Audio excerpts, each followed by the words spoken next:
Olá, meus queridos, todos bem?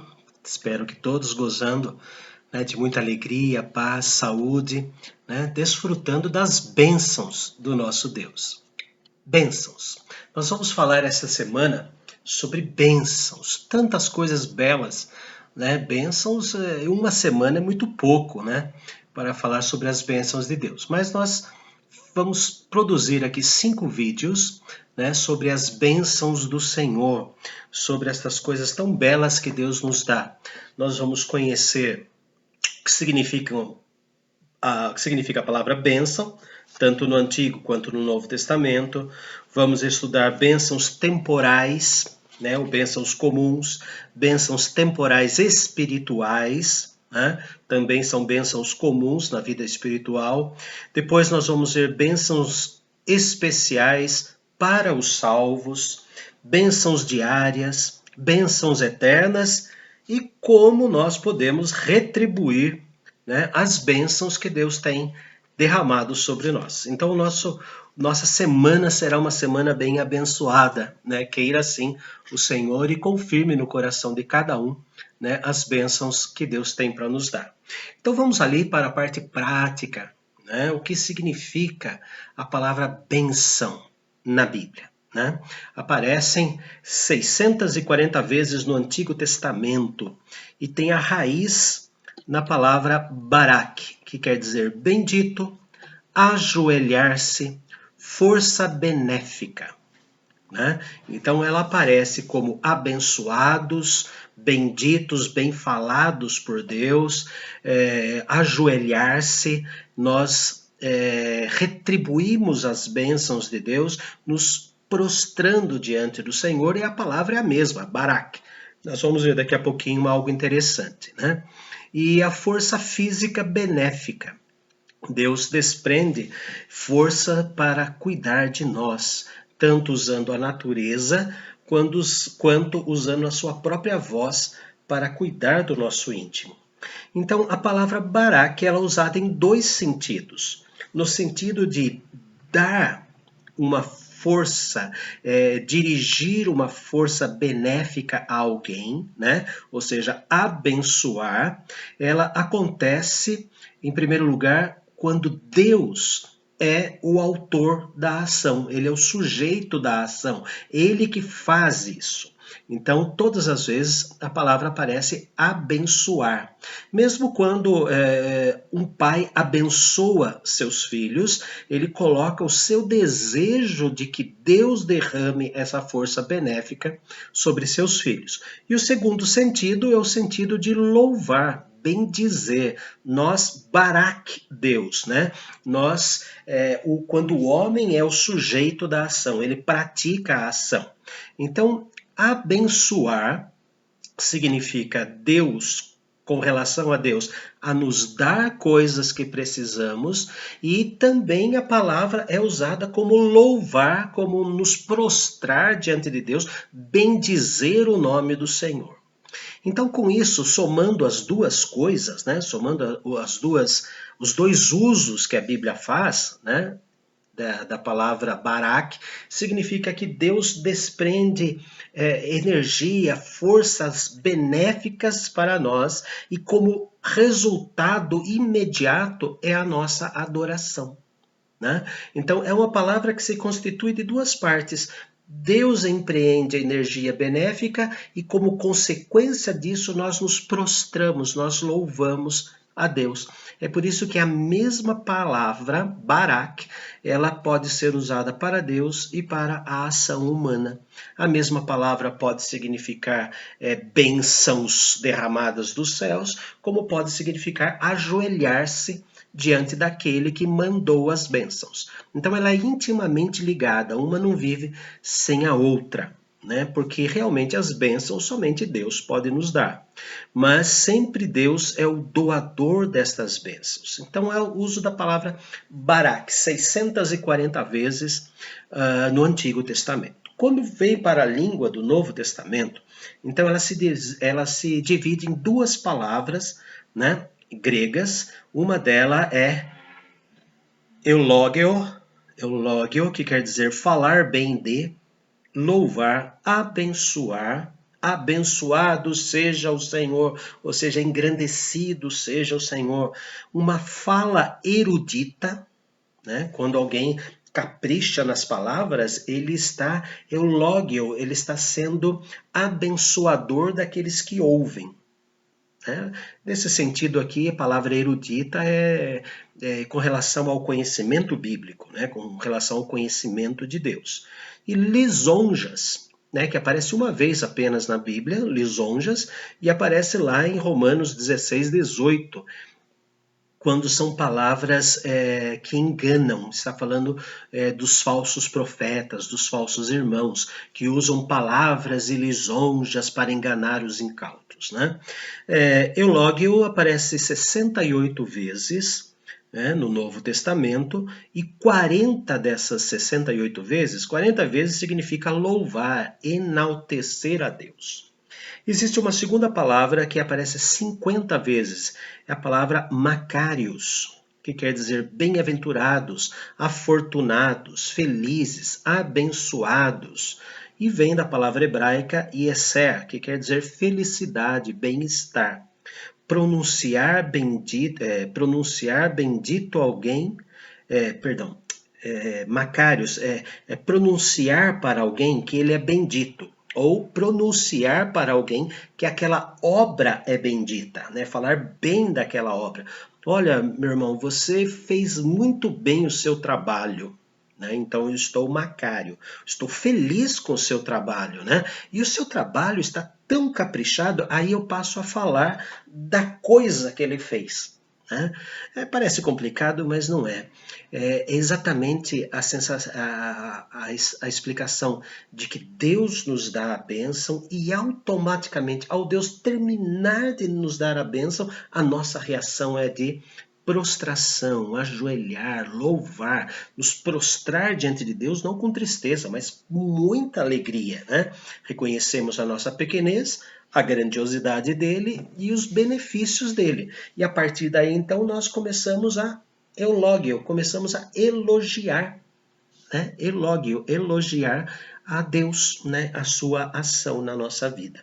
E Deus tem derramado sobre nós, e não apenas aos cristãos, mas a toda a humanidade, Deus tem derramado bênçãos temporais ou bênçãos comuns, como chuva, sol, saúde, momentos de alegria. São bênçãos comuns, qualquer pessoa tem, né? Mas elas são originárias em Deus.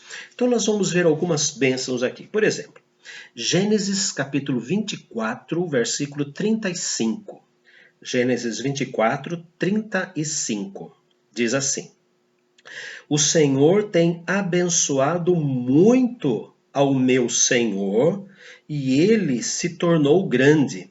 Deu-lhe ovelhas e bois, e prata e ouro, e servos e servas, e camelos e jumentos. Então, falando a respeito que Deus tem dado riquezas, Deus tem dado materiais, Deus tem dado coisas materiais para, no caso aqui, né, o seu senhor Isaque, filho de Abraão. Também aparece em Deuteronômio 29, versículo de número 5. São bênçãos da preservação. Deuteronômio 29, versículo 5. O povo está chegando, né, perto de Canaã, né, apenas aqueles que nasceram no deserto, mais Josué e Caleb entram em Canaã. Então Moisés está falando assim, Deuteronômio 29, versículo 5. 40 anos vos conduzi pelo deserto, não envelheceram sobre vós as suas vestes, nem se gastou no vosso pé a sandália.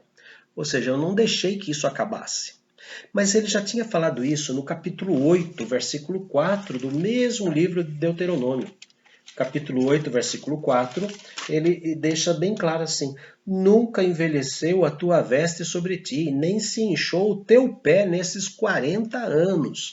Então são bênçãos da preservação. Deus preserva as coisas que ele tem dado tanto ao seu povo escolhido como a pessoas. né? Com pessoas comuns, vamos dizer assim, sem a palavra de Deus, sem o reconhecer Deus como Pai. Um outro texto que eu quero ler para os irmãos está no primeiro livro dos Reis, capítulo 3, versículo 13. Primeiro livro dos Reis, capítulo 3, versículo 13. Diz assim: Também até o que me não pediste, eu te dou, assim riquezas como glória, que não haja teu igual entre os reis, por todos os teus dias. Também eu, o que não me pediste, eu te dou. Coisas que nós nem precisamos e nem pedimos, Deus dá nessas bênçãos comuns. Ele dá além daquilo que nós entendemos, além daquilo que nós nem chegamos a pensar, Ele já nos dá. Salmo 68, versículo 19. Salmo 68, versículo 19.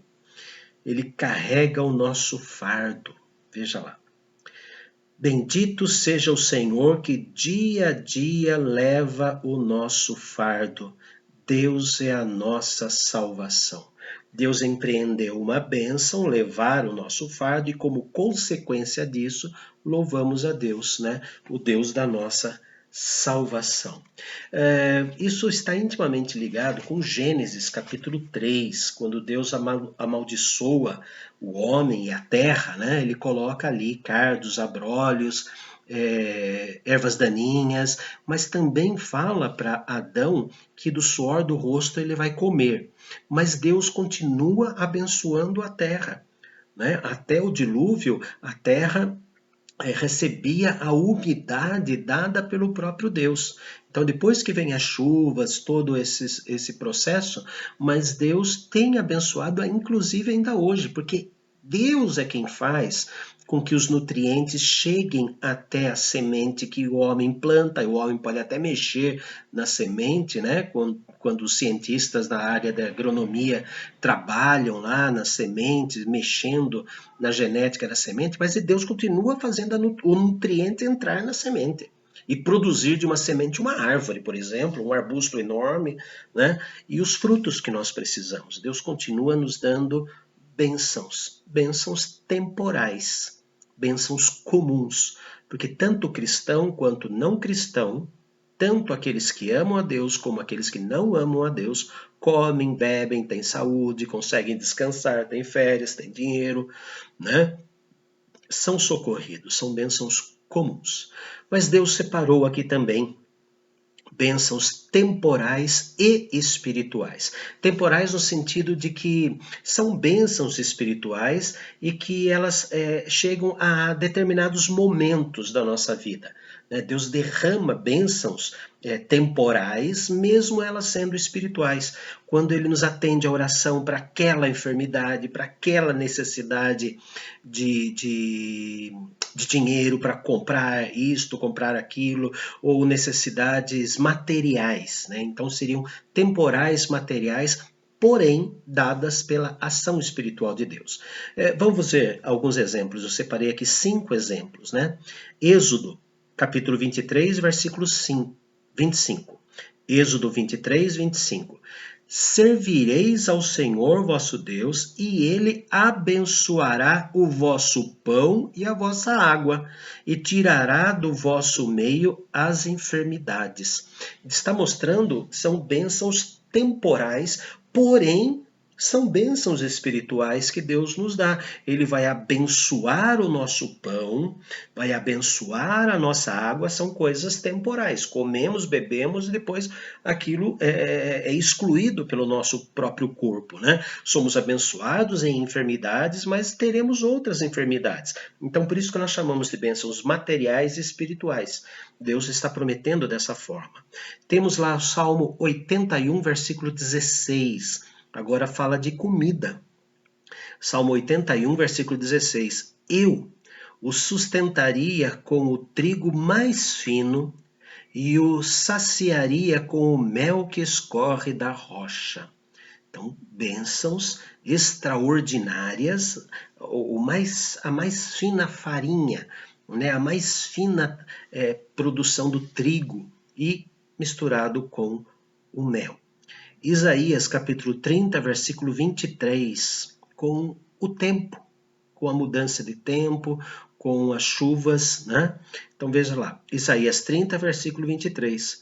Então o Senhor te dará chuva sobre a tua semente, com que semeares a terra, como também pão como produto da terra, o qual será farto e nutritivo. Naquele dia o teu gado pastará em lugares espaçosos.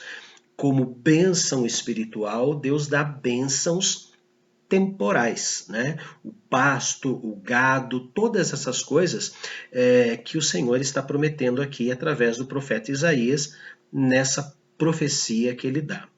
Amós, capítulo 9, versículo 13. Amós, capítulo 9, versículo 13, diz assim: Eis que vem dias, diz o Senhor, em que o que lavra segue logo ao que ceifa, e o que pisa as uvas ao que lança a semente. Os montes destilarão mosto e todos os outeiros se derreterão. Bênçãos na colheita. Deus vai fazer com que as colheitas sejam tremendamente abençoadas. Temporais por quê? Porque vai ser preciso plantar de novo para colher de novo. Então ela é uma bênção espiritual dada pelo Senhor para socorrer o seu povo, né, para cuidar do seu povo, porém é temporal. Ela precisa desse trabalho humano para replantar. Plante que eu vou dar a colheita. Eu vou mandar a terra dar seu nutriente a todas as suas sementes. E agora, por fim, nós vamos ver aqui bênçãos temporais e espirituais em Malaquias, capítulo 3, versículo 10, quando ele fala do dízimo, né? Malaquias 3:10, ele diz assim: Trazei todos os dízimos à casa do tesouro, para que haja mantimento na minha casa. Eu colaboro com as bênçãos providenciais de Deus para a vida de meus irmãos, para a vida dos meus irmãos que passam por apuros, sendo fiel no dízimo. Porque diz assim, para que haja mantimento na minha casa e provai-me nisto, diz o Senhor dos Exércitos, se eu não vos abrir as janelas do céu e não derramar sobre vós bênção sem medida. Bênção sem medida. Não quer dizer, como pregam por aí, né, que se eu der o dízimo, Deus vai dar 90 vezes mais o que eu dei de dízimo. Não há nada disso. Dízimo é um compromisso espiritual com Deus acima de tudo. Estou colocando a minha confiança na providência divina e estou colocando a minha gratidão pela providência divina. Ele me socorreu o mês passado, eu sobrevivi aquele mês, ele me dá esse pagamento e com esse pagamento eu confio que nesta colheita, no meu pagamento, Deus vai me abençoar até o próximo mês, até a próxima colheita. E ele tem nos dado coisas assim. Ele nos diminui o gasto com medicações, por exemplo, ou se tem medicações, nós conseguimos medicações mais em conta, né? Às vezes o remédio é muito caro, mas nós podemos manipular e às vezes as mesmas substâncias. Eu mesmo tomo uma medicação que não está mais aparecendo, essa medicação não está sendo mais entregue às farmácias, né? Mas as farmácias de manipulação, sim. Né, nas farmácias comuns, né, eles não estão recebendo essa medicação, mas pela graça de Deus, as farmácias de manipulação sim. E o preço caiu muito do remédio comprado em farmácia normal e mandar manipular. Então isso nos mostra que Deus nos dá bênçãos sem medida. Ele derrama sobre nós toda essa graça, todas essas bênçãos espetaculares. Deus é ricamente abençoador. Vamos agradecer? Vamos? Santo Deus, nós queremos agradecer infinitamente pela tua graça, pela tua bênção, pelas bênçãos materiais comuns, bênçãos temporais que o Senhor nos dá, fazendo até mesmo muitas vezes os nossos caprichos. Mas também queremos agradecer, Senhor, e muito pelas bênçãos espirituais que o Senhor derrama sobre nós, porque nós sabemos que quem move todas as entranhas da terra para produzir nutrientes para que de uma pequenina semente possa nascer uma árvore, possa nascer um arbusto, possa nascer, ó Deus, aquilo que vamos comer, árvores que duram centenas de anos. Como o Senhor é grandioso, como o resultado das tuas bênçãos tem que ser o nosso prostrar-se diante da tua glória, diante da tua majestade. Recebe, Senhor, o nosso louvor, a nossa gratidão. Abençoado seja o teu nome através dos nossos cânticos e vida. É o que nós oramos em nome e por amor e para a honra e glória de Jesus. Amém. Tenham todos um ótimo, excelente restante de dia. E amanhã voltaremos com mais estudos sobre as bênçãos do Senhor amado.